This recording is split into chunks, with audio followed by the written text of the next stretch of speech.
nagbigay ng napakaraming reaksyon ang isang balita na aming itinampok sa 24 oras. Milyon-milyon ang napaluha sa kwento ng isang ama na nagmarcha kasama ang standee ng kanyang yumaong anak sa araw ng graduation nito sa Coronadal City sa South Cotabato.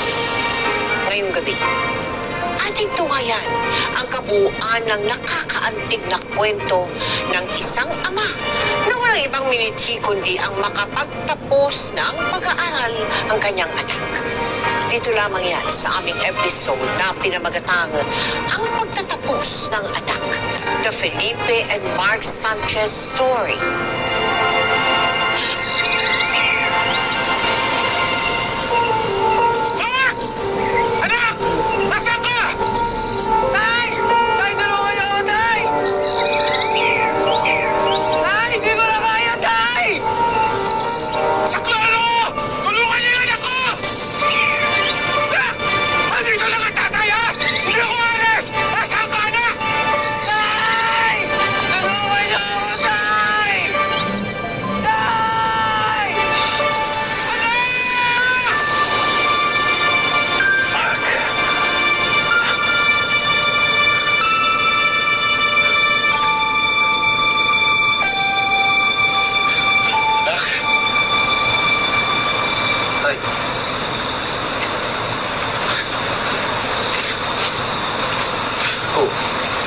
Nalaginip na naman kayo, no?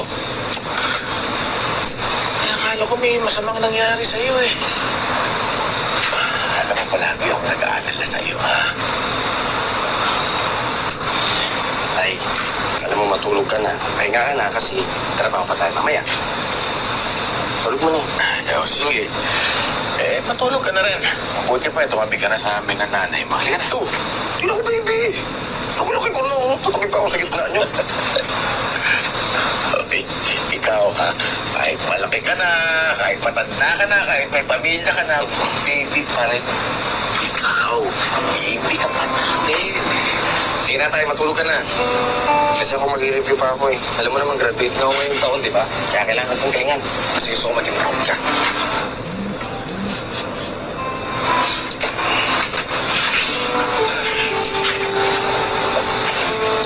Kaya mo yan, anak. Kaya mo yan. Andito lang kami ng pamilya mo. Ay, walang bing. Thank you tayo. Saan ko kaya nag-aalala sa akin tayo? Laki-laki ko na eh. O ba, hindi mo naman maalis sa akin yun eh. Pag may mangyari sa'yo, hindi ko alam kung anong kakayanin ko yun. Maganda drama si tatay na naman. Love you, tay. Walang mangyayaring masama. Love you. Love you po.